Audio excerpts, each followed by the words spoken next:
Support comes from the Missouri Forest Products Association, providing more than 41,000 jobs in the production of wood pallets, railroad ties, white oak barrels, hardwood floors, and more. Details at choosewood.com. Welcome to St. Louis on the Air. I'm Sarah Fenske. In 1972, the Equal Rights Amendment seemed almost certain to become law. The constitutional amendment prohibiting discrimination on the basis of sex sailed through the House of Representatives. It passed the Senate 84-8. The only remaining step was for at least 38 states to ratify it. But backers hadn't counted on some truly grassroots opposition.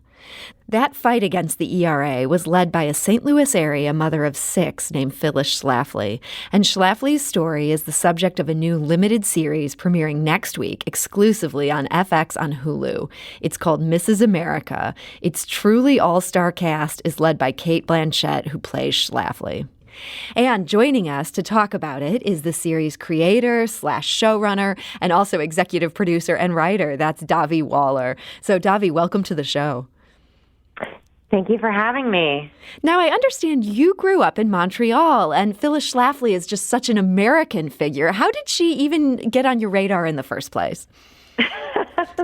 Well, not to go too far back, but my parents were expats in Montreal. They're American citizens who moved to Montreal. My dad is a political scientist. So I grew up hearing about American politics, and I used to joke that election nights in our house were like major sporting events. It was like the World Series. So I'd always been interested in politics. I didn't really know anything about the Equal Rights Amendment or Phyllis Schlafly until I took a women's studies course in college. And I read Backlash and learned a little more about who she was. And then, to be honest, I'd completely forgotten about her until a few years ago when a producer pitched me the idea of Phyllis Schlafly's campaign against the ERA as a jumping off point for creating a series, and I thought that was very clever. So it sounds like you were almost immediately struck by the idea that this could work. She's the right framing device. Not immediately. I did go and do a little research because I wasn't really interested in the angle of, oh, look at this famous anti-feminist who actually was really a feminist in the year that a woman is running for president. That story felt very thin to me. But when I started to do research into her and learned that her passion and her career for 20 years prior to 1972 was in military strategy, defense strategy, and that her real passion was defense, I thought, well, now there's an interesting mystery. Like, why did this woman pivot away from nuclear arms and military strategy and pick up this ERA campaign in 1972? And we actually have a clip from your show, Mrs. America, where we can hear sort of the beginning of that pivot. I want to play that here for our listeners. Let's listen to this moment from Mrs. America. And that's Cate Blanchett playing Phyllis Schlafly in the new FX on Hulu series, Mrs. America. And Davi, it sounds like this was really the great mystery that intrigued you. Why did she switch from being interested in international politics to deciding to take on the ERA? What were you able to learn about that in your research? It seemed to me from the research that I did that she just wasn't getting any traction in terms of defense strategy. She ran for Congress twice in 1952 and 1970 and lost both times. She just couldn't get into this, what was very much a boys' club. But when she started talking and speaking out against the ERA, she started getting a lot of traction. People became interested in listening to her, and it was a much more fruitful platform. So, if one avenue isn't open to you, you try a different avenue. I also think that her message and what she was saying about the Equal Rights Amendment resonated with a lot of homemakers at that time who were quite fearful about the sudden changes in society and what their role, in the ways in which their role had shifted from 10 years prior. So I think she really tapped into a fear of the changes that were going on in the late 60s, early 70s. And the way you portray this on the show is that there's almost this groundswell among her friends that are concerned about this before this is even on her radar. So your sense is that this really was sort of a grassroots fear. Absolutely. In fact, Phyllis Schlafly did a great interview with the Lincoln Library in 2011 that I drew a lot from. And the way she tells it, she wasn't interested at all in women's issues, which she says in the show. And she wasn't interested at all in the ERA. She thought it was an innocuous piece of business, her quote, until a friend of hers called her and said, I'm going to send you some materials because I'm very concerned about this. And I want you to speak about it. So she really wasn't interested. And it really was friends who were part of her, network who alerted her to the dangers. And in the show, it's represented by her friend Alice, played by Sarah Paulson. That's interesting. So that part was really, that part is true. That's how she sort of described this awakening herself. That's right. So even though Alice is a fictional character, she's based on real people who were, foot soldiers in Phyllis's army and who were in her network of her newsletter, the Phyllis Schlafly Report. And watching this first episode in the series, I couldn't help but feel some great sympathy for this woman that I think so many of us working women don't naturally maybe have sympathy for. She just seems like probably the smartest person in the room, and yet everybody's treating her like a secretary. Do you get the sense from the research you've done that that was something that bothered her? I didn't get the sense that it bothered her at all. And she really did go to her grave saying she had never been discriminated against. That said, that scene in Senator Goldwater's office came from a footnote in a book that I read. I think it was Grassroots Conservatism by Donald Critchlaw. I hope I'm getting that correct. And he wrote about a meeting she had in Senator Goldwater's office. And it says that the notes from the meeting are in her personal archives. And that sort of inspired this scene. So that, of course, she was the one to take notes. And so while I don't think Phyllis herself would say she was ever discriminated against, when I look at her path, I see discrimination, and the show dramatizes that. Did you ultimately come away with some sympathy for her, or no? I don't know. Sympathy, I think understanding. I think I came away with a much better understanding of how she came to be who she was and what her motivations might have been. Where I was very sympathetic, and I came away feeling very sympathetic, was for the homemakers in her organization. I felt a great deal of sympathy for their sense of uncertainty, their loss of status. We tend to talk about social revolutions in terms of the progress, and it's a step forward and very positive adjectives. But along with all that does come a sense of loss for many people. And we rarely address that loss that social revolutions invariably bring. And I wanted to infuse that into the show. And I really felt that when I read writings from homemakers in the 70s who talked about being just a housewife and denigrated and the joke of late night talk shows. So I really wanted to put that into the series, and I really developed quite an empathy for where they were coming from. We're talking to Davi Waller. She's the creator/showrunner for Mrs. America, the new series that's focused on Phyllis Schlafly and her era that's premiering on FX on Hulu. Now, Davi, I know you were also a writer and producer for Mad Men, and this feels like so much of a piece in a way that you just get these details of that era. They just feel so spot on. But was there a big difference between the look and feel of Manhattan in the early 70s and then trying to portray suburban St. Louis? Absolutely. And I do have to give a shout out to my former boss, Matt Weiner, because he definitely taught me everything I know in terms of the details and the texture and really getting all those details right to build an authentic, production design and feel to the show. New York is definitely so different from Illinois, central Illinois in the 70s. For one, it's very dirty. It felt noisier and busier and felt like very modern, and central Illinois or Alton, Illinois, where Phyllis lived, still felt like it was like 10 years earlier.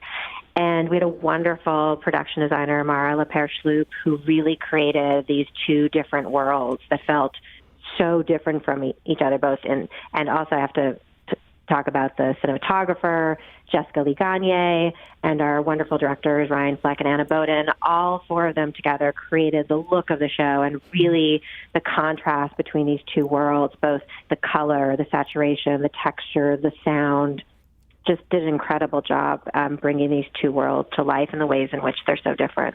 Yeah, I mean, it's just so striking. And as you say, there's also these scenes where we see the feminists who are crusading to get the Equal Rights Amendment passed. And that takes us to Washington, D.C. And they really do seem like they're living in this different world. It's such a liberated world. Let's listen to a clip from their gathering. This is right after the ERA passes the Senate. And that, again, is from Mrs. America. You have such an all-star cast here. Just in that short clip alone, there's Elizabeth Banks and Rose Byrne. And, there's so many actors Stacey in this Ullman as well. And Margot Martindale and Ari Grainer. I know. When we were shooting that scene, I just couldn't believe the level of talent in that one small space. It just completely blew my mind. Yeah, I mean, there's, I know you come back to these people, but in this one brief scene, it just feels like, wow, this is a cameo from everyone that you'd want to see. And that feeling of jubilation you hear in this scene, they really thought this was going to be smooth sailing. And, one of the things, I'm glad you played that clip because you have Elizabeth Banks, who's playing Jill Ruckelshaus, who is a Republican feminist leader. And what she says is, this is a bipartisan issue. It sailed through the Senate. I mean, 84-8 is quite a majority. And so they had every reason to be jubilant because no one thought that anyone would be against equal opportunity for women being enshrined in the Constitution. It just didn't occur to anyone, and it wouldn't occur that it was very much a bipartisan. It's interesting to look at, the ERA has had a resurgence today. It got ratified in the last 3 states since 2017, and it passed a measure passed in the House to extend the deadline, and it's not being taken up in the Senate. And so the difference between 1972, where this was passed almost unanimously, with great bipartisanship, reaching across the aisles, to today, where it's very much the issue is divided between Democrats and Republicans, really says a lot about where we are today versus 40 years ago. Yeah, I mean, it's kind of amazing to think that, man, they really thought this was so close. And now, there's been some talk about maybe bringing this back, and it doesn't feel like this is any sort of moment where that would even be possible. I mean, they did get pretty far. The last 3 states ratified, Nevada and Virginia and Illinois. Phyllis's home state ratified the ERA in 2018. So the question is whether Congress will change the deadline on ratification, which was 1982. So it's funny because when I sold the series, and even when we opened up the writer's room, the ERA was not at all in the public consciousness, and here it is back in politics. So you just never know. What comes around goes around. So in terms of this success that Phyllis Schlafly had back in the 70s in stopping this, people didn't see this coming. What do you think was the source of her power? I think it depends who you talk to. If you talk to the feminist leaders, Gloria Steinem, the source of her power was special interest groups and insurance industry and a lot of business interests who did not want the ERA to go through and who lobbied lawmakers and really supported Phyllis Schlafly's movement. If you speak to anyone in Phyllis Schlafly's camp or anyone in the conservative camp, they'll probably tell you that her power came from her ability to message, her being very media savvy, her brilliant grassroots organizing. Is it probably somewhere in the middle? The truth is usually somewhere in the middle between those two sides. But I don't think there's evidence. You can't really say she single-handedly stopped it, and you can't prove that she was a puppet of insurance industry, but there's certainly reason to believe both may be true. Now, that first episode depicts people just writing off her newsletter as just some woman who's got a hard-to-pronounce name, which, it is a hard-to-pronounce name. And there she is in flyover country. We can't pronounce it in our writer's room. We have trouble pronouncing it. Nobody else. We have a beer here in St. Louis that goes by that name, so I think that helps everyone locally be able to say it properly. But if not for the beer. And he's related, that Schlafly beer is related to Phyllis Schlafly, and I believe she tried to shut down to trademark her name and not let them use it because of it went against family values. Exactly. It's somewhat of a distant family connection. I think they're happy to say they're a different branch of the family. But, we need our beer in St. Louis, so let's not take that away.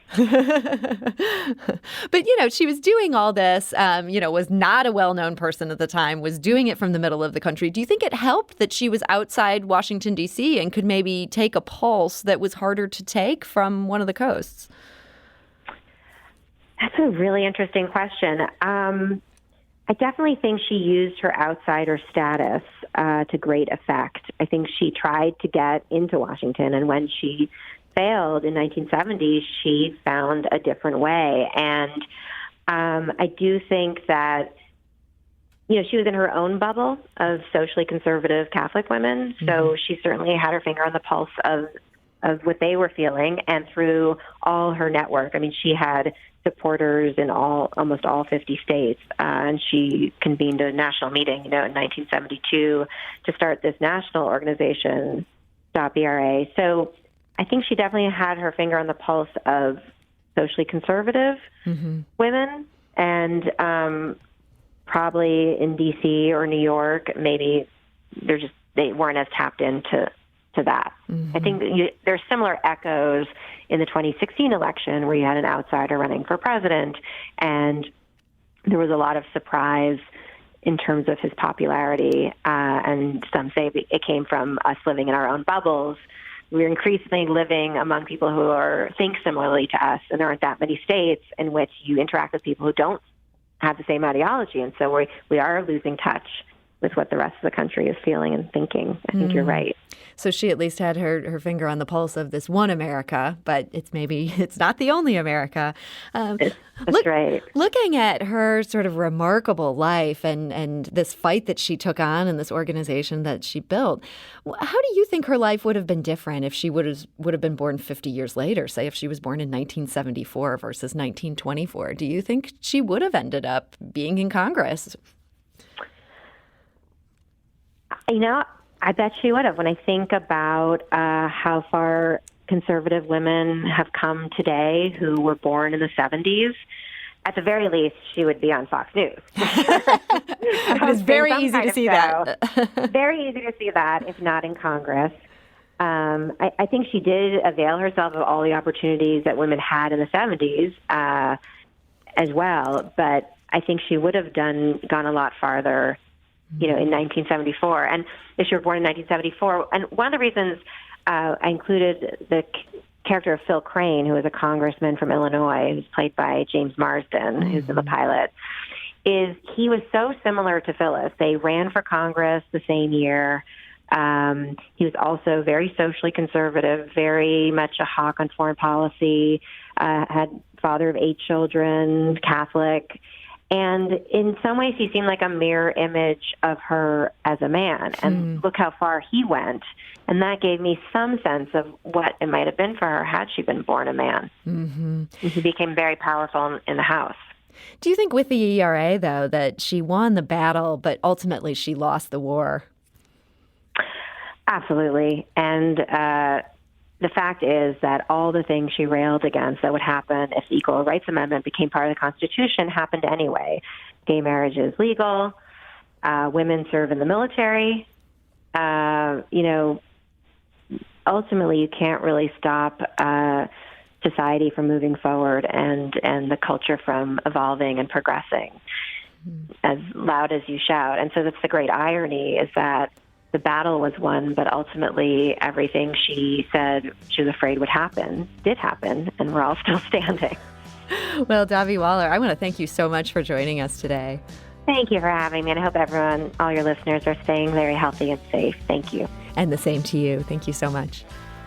Davi Waller is the showrunner of the new FX on Hulu series Mrs. America, premiering April 15th, and it offers just a terrific glimpse of 1970s America.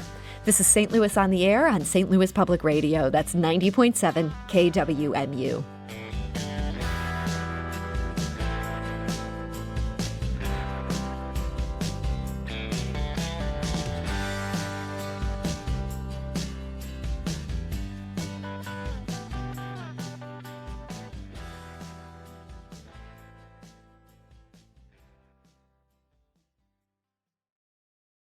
Support comes from the Missouri Forest Products Association, providing more than 41,000 jobs in the production of wood pallets, railroad ties, white oak barrels, hardwood floors, and more. Details at choosewood.com.